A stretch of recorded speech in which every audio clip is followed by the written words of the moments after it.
गलती पर उन्हें बहुत ही खतरनाक सजा दी जा रही थी। अब वैसे जिन लोगों ने लूसी और उस औरत को पकड़ा था उन्होंने पुराने जमानों के लोगों की तरह कपड़े पहने हुए थे और वो अपने आप को सीजर लीजन के आदमी बता रहे थे। अभी पहले वो लोग लूसी और उस औरत को अपने जनरल के पास ले गए, जहाँ जनरल ने अपने एक सोल्जर को ऑर्डर दिया और अगले ही पल सोल्जर ने आगे बढ़कर बिना किसी वार्निंग के अपनी तलवार से उस औरत का गला काट दिया। इससे लूसी सदमे में आ गई और वो कुछ बोलती उससे पहले ही वो लोग लूसी को बांधकर बाहर ले गए, जहाँ एक आदमी ने बताया कि उन लोगों के ग्रुप में सिविल वॉर चल रही है। ये बोलते हुए उसने एक जगह पर इशारा करा जहाँ पर असली सीजर की लाश पड़ी हुई थी और उसकी जेब में एक कागज का टुकड़ा था जिसमें अगले लीडर का नाम लिखा हुआ था। पर उस नाम को पढ़ने से पहले ही उनका ग्रुप दो हिस्सों में बट गया, जिसमें से एक ग्रुप उनसे भी ऊंचाई पर मौजूद था और जब भी उनका वाला ग्रुप असली वाले सीजर की लाश में से उस पर्ची को निकालने की कोशिश करते थे तो उनका दूसरा वाला ग्रुप उनके ऊपर हमला कर दिया करता था। ये बात सुनने के बाद लूसी, जो हमेशा सबकी हेल्प करना चाहती थी, उसने उन लोगों को ऑफर देते हुए कहा कि मैं फैमिली थेरेपी में एक्सपर्ट हूँ और मैं तुम्हारी लड़ाई को डिसॉल्व कर सकती हूँ। लेकिन उन लोगों ने अभी लूसी की बात सुनने की बजाय उसे जीसस की तरह सूली पर लटका दिया। दूसरी तरफ कूपर मौत से लड़ रहा था। तब काफी देर तक सोचने के बाद उसने अपना चाकू निकाला और अपने पैर से बिच्छू के डंक और उसके जहर को निकालने की कोशिश करने लगा। इस बीच दर्द से कराते हुए वो पागलों की तरह साइंटिस्ट के कुत्ते से बात कर रहा था, जिसके बाद जैसे ही उसे डंक को निकालने में कामयाबी मिली वैसे ही वो साइंटिस्ट के कुत्ते के साथ लूसी को ढूंढने के लिए निकल पड़ा।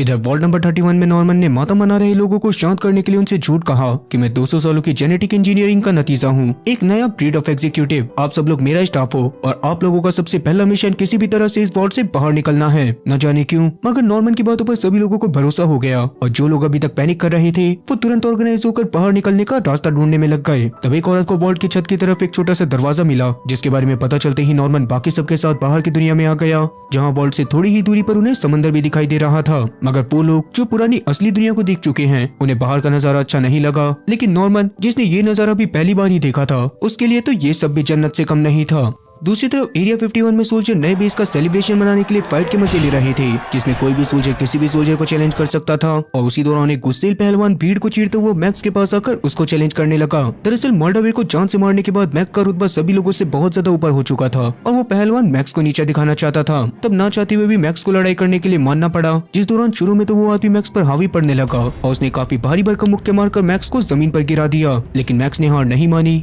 और खुद को संभालने के बाद उसने एक जोरदार लात मारकर पहलवान को नीचे गिरा दिया। तब उस पहलवान ने गुस्से में अपने जूते से एक चाकू निकालकर दोबारा मैक्स के ऊपर हमला करा, जिस दौरान मैक्स बड़ी फुर्ती से हमले से बचा और उस पहलवान को जमीन पर गिराकर चाकू को उसी की छाती में घुसाकर उसको खत्म कर दिया। ये खूनी खेल फेलिक्स और बाकी मेंबर्स के सामने हुआ था और मैक्स की इज्जत सबके मन में और ज्यादा बढ़ गई थी। ठीक उसी वक्त वहाँ पर एक हेलीकॉप्टर आकर रुका और उसमें से कॉमनवेल्थ के एक ऑफिसर सेंडार ने उतरकर कहा, तो तुम लोग हो जो बगावत की तैयारी करने में लगे हैं। उसे देखकर फेलिक्स शांत रहने की कोशिश करने लगा, पर वो जानता था कि अब मामला